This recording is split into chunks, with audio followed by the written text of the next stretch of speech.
Well, hello everyone, and welcome to another episode of Harebrained Games. We're going to do a special segment today.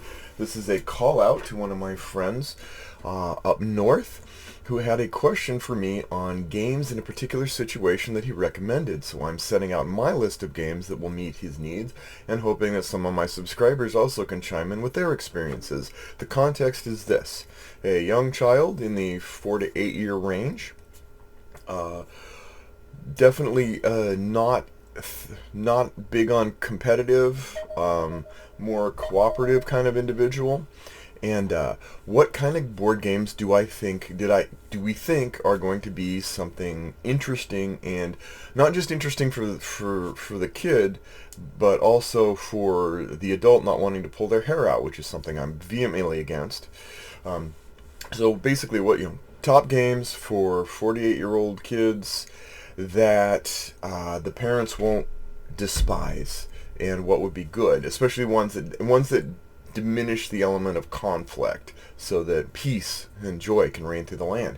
Let's get into my list. So first off, we have Outfoxed. This is a co-op game, and generally speaking, most of the games I'm going to recommend would be cooperative because I think that works better when everyone's teaming together than when someone's having to deal with conflict at that young age. Not everything on my list is cooperative, but a lot of them are. In Outfoxed, your job is to work together and using deductive reasoning to figure out how to catch the fox as he makes his way out of the forest. Very simple game, probably about $20 on Amazon. Something I would recommend for that particular age range. Next we have Zombie Dice. Now Zombie Dice is competitive, but it's a very quick 5 to 10 minute game. It doesn't take long to play. And I don't despise it in the slightest. I thought it was a joke when I first heard it described. It's the rules are basically a half a page of like 4 by 4 inch paper. But the idea is you're pushing your luck with zombie dice, and you're trying to get the highest score over a series of rounds. Very quick to play, very low overhead in teaching. Yes, there's a competitive aspect, but you can always go, hey, you didn't quite win this time, maybe next time. But I didn't despise it in the slightest. Next we have Sushi Go Party. Sushi Go Party is one of the favorites for people. You are trying to construct the best sushi in the world. Lots of pictures, not very much reading. Again, a 15 to 20 minute game to play that I think may be of interest to younger audiences. Then we have Ice Cool. Ice Cool is a competitive game, and in Ice Cool you're flicking the your little ice penguin kind of people into different rooms. You're trying to solve different puzzles, work around. It is competitive. Again, that might be a little bit on the threshold. If you truly don't want a competitive aspect, then that's what you do. But in that regards, I would definitely look at Ice Cool as a possible contender for its low price point and the fun that I've had with my kids with it. Then we have Yummy Yummy Monster Tummy. This steers more to the younger audiences than the older audiences. And so I would say that for that, Yummy Yummy Monster Tummy is all about feeding a monster who is on your iPad or your tablet device. You could do your phone too. Your phone's fine as well. You need to feed it certain varieties of colors to come up with the one color it's searching for. You can play the very simple kind where you can have a wide range of tolerance for the colors, but you're like, hey, I'm going to feed it this and that and this and that, and this is purple, this is yellow, this is orange, orange boot, yellow, whatever, and the colors match. I mean, if you're right, the monster is happy. If you're sad, the monster is sad. So, something to think about. Again, I didn't despise it. I actually thought the color matching was great, and as you grow over time, you can get a little more advanced on the types of thing, on the level of tolerance to go like, okay, we need to all work together. We need to make sure the colors match.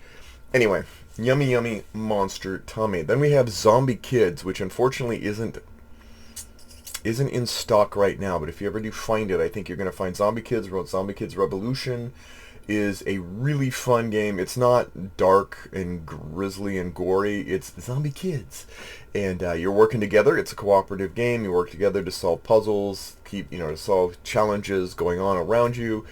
So give that a shot if you find it. Micro Macro Crime City is one of my favorite family games, and it's an excellent entry for even smaller kids because you are given a map. It's about 3 by 4 foot, whatever. It's a large scale map. It's Where's Waldo as a game. Now, caveat, there are different scenarios. This detail on this map is extraordinary. Very small detail. You're going to need a magnifying glass, and kids might not all get it. I've had 48-year-olds really groove on it, because you'd be surprised at the details a 48-year-old can pick up on real quick, where adults are like, I've got too much in here. I gotta figure out what to do next.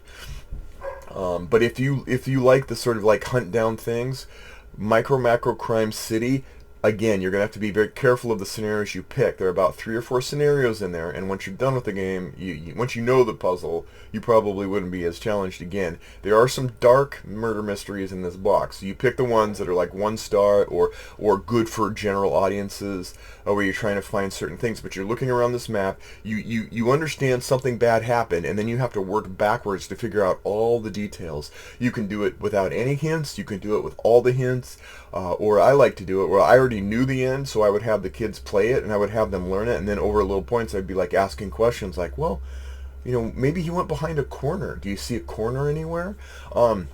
Really good game. They've got 2 entries already. They're going to do a 3rd entry in the series, and so Micro Macro Crime City. Then for real time, we go Last Defense. Last Defense is a fun 15 to 30, probably 20-minute timed game where you are trying to basically like ward off everybody from, save the city, be the hero kind of thing. Because of its real-time nature, it might, if it stresses people out, I wouldn't recommend it, but if you're someone who'd be like, we got to work together in a pinch, as an adult, I mean, it's a little simple for me, having played other kind of tower defense kind of ideas, but at the same time, I don't despise it. It's not Candyland level, like just, shoot me now kind of thing. But Last Defense. Then we have Castle Panic, which is kind of the grandfather of tower defense games for families, kids, whatever. You are tower in the middle, creatures coming at it, everyone has to work together. You keep all the monsters at bay long enough, you win. If you don't, they get into the castle and they lose, and everyone goes thud, thud, thud. So Castle Panic is one that's always one that I would recommend. I think they even have like My First Castle Panic. You can kind of, but Castle Panic was fine for that audience. And finally, second to finally, is Forbidden Island. Now, if you played Pandemic, some kids can do okay with Pandemic. Some kids are like, this is a little over, it's like, Forbidden Island generally takes about 30 minutes. And it's kind of the similar theory in that you're being hit with a variety of challenges that you need to solve. Everyone has a special role, so that, the child can have a role just for them. You can kind of maybe even steer towards having them use that role more, but you can steer them on. But the art is delightful. The premise is colorful and vivid. So Forbidden Island. And finally, this is a competitive game, but it's one that I think has been really, really popular. It's called Rhino Hero Super Battle. And Rhino Hero Super Battle